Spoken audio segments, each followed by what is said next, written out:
Same thing. If the person catches your leg, right, immediately catch the ankle and keep the head down. So when you start to do this, when you start to pull their arm away from their body, one way they can defend it is to switch to your other leg.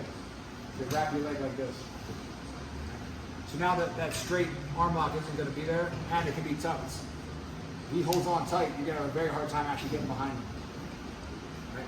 So from here, this is like a fancy, kind of tricky move, but it's super cool and it's fun. So when the person catches your leg like this, you're just going to lock a triangle on his arm here. I'm going to bail for my control from this side. I'm going to bring my hand in front of his shoulder. I'm going to reach basically straight between his legs for his near side leg. He's going to look away and I'm going to look away. So we're both going to roll over our shoulders. All right? So I'll set my head. I'm going to try as I roll. I'm reaching between his legs. Bring him over here. All right? Once you get here, make sure you maintain control of his leg so he can't sit up. If you hold the leg, try to sit up. He won't be able to actually get up as long as you have control of his leg.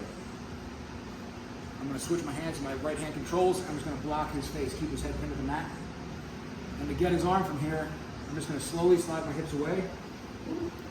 And then I'm going to lift my butt off the mat and try to, with my leg, pull his hand under his body. And again, if you do this and you lose it, you just end up on top of the person. So when we go to pull his arm away, he switches to the other side. Lock a triangle with your legs. Bring your hand all the way over the other side to shoot straight under his shoulder. Reach between the legs. Make sure you look away from your partner. And you just do it with a forward roll over your shoulder. All right. It's like I lost his leg there. Go to sit up. You just block. If you lose control of the leg, just block with your arm so he can't sit up. Scoop it. Pull his body to the mat. And to finish the arm, you're just going to lift your hips up and pull your leg back. And again, if you lose it, it's fine. You just end up on top. So normally when you do this, the person will, when they get here, they're going to have their hand locked inside of their thigh. Pull your hand up. Just don't hold up. So when you roll, if he doesn't roll, his arm's going to break in this position. So it sort of forces the roll. Because I have the arm twisted, it forces him to roll. Right? When the person locks into their thigh, it makes their body like one sort of tight unit. It makes it easier for them to roll. And we do this for real. You don't really do it slow.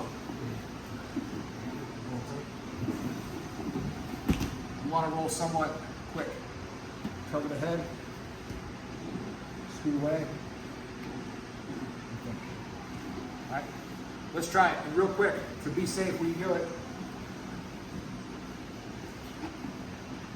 you both, it's very simple. He looks away, and I look away. Right? And then we're both doing a shoulder roll. I'm going to go first, and he's going to follow. If he feels his arm start to move, he's going to hold. Right? Sit up.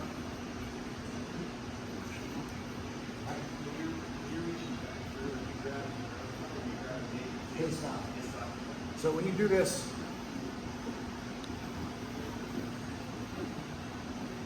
I want to reach my hand as deep through as I can. So if I can get behind his knee, that's ideal. Sometimes you won't, but as long as your hand is inside here, I just want to make sure he can't sit up. So I have my hand in front of his face. It's going to be hard for him to sit up. But ideally, when you roll, you have your hand inside of his leg, which makes it now it's like impossible for him to sit up.